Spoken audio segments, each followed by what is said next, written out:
80% of the world's population has had a breakup for sure in their lives.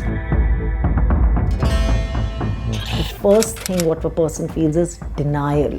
That means it's not happening to me, it's happening to somebody else. My relationship cannot break down, right?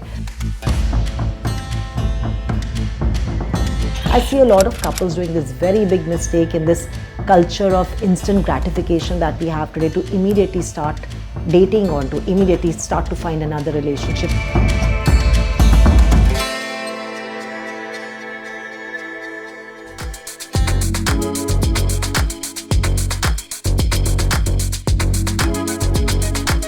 So today we are going to talk about breakups, divorces, and separations. It's a very, very difficult and hard-hitting topic, Having said that, 80% of the world's population has had a breakup for sure in their lives. That's what the stats show.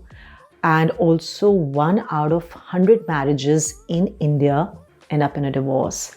And 50% of the marriages, very sadly so in the US, end up in a divorce. So I always, keep telling people that, when we sit at the altar for a marriage and we are sitting at the mandap, you're sitting at a ceremony, we have all so much fervor, so much love, warmth, happiness in the couple and the family. Usually that's what we see in about at least 90% of the marriages. Do we ever think when we are sitting there that this is going to end up in a breakup or a divorce? Not at all.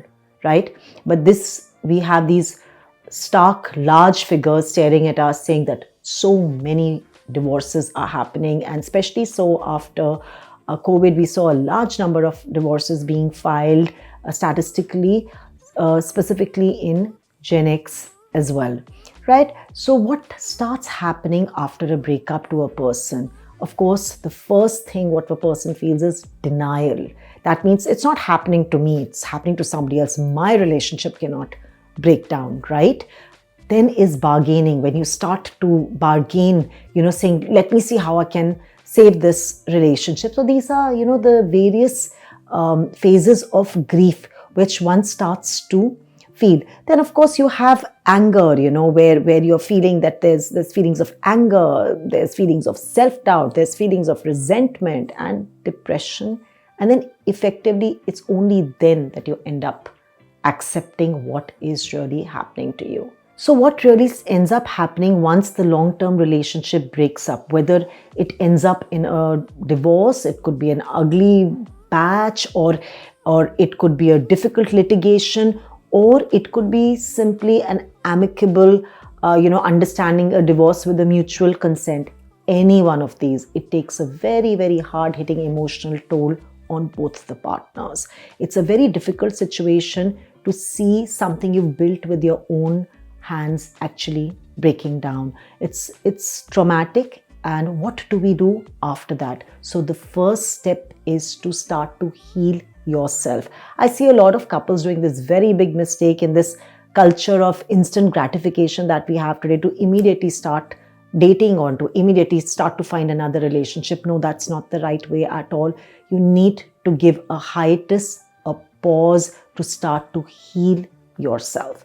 Very important. And how does one do that?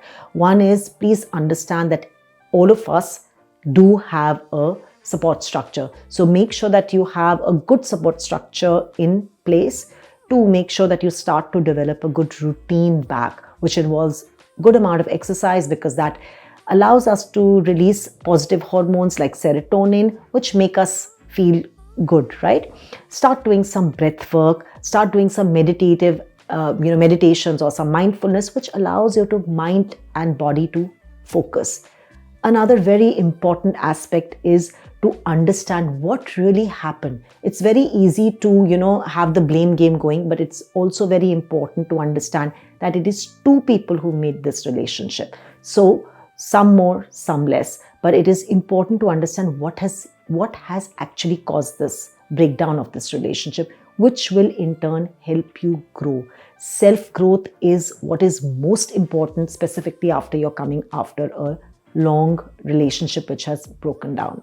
it's very important to start to retrust again in relationships. I see people find it so difficult to even trust, forget a romantic partner, even to trust their friends, their dear ones.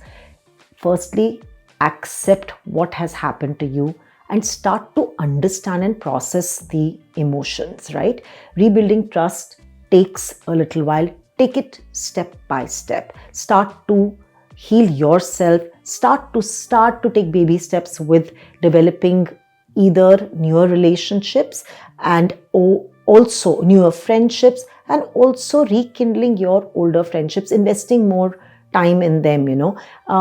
Giving back to the society is also a wonderful way to feel joyous, and there's a very big difference in pleasure and happiness, right? So happiness comes from good release of serotonin and oxytocin. Those hormones come with loving ourselves, loving people around us. So making sure that you start to invest in those relationships, self-reflect, take a break, and also learn from your experience. That is most important.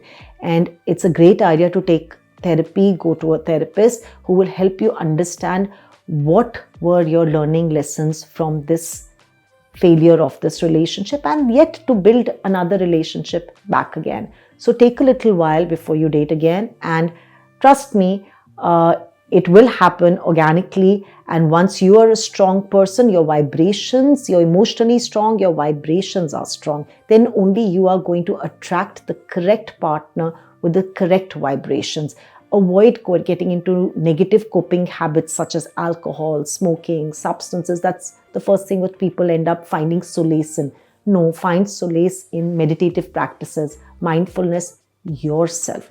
Rebuilding yourself and gaining that strength back is the key to your happiness.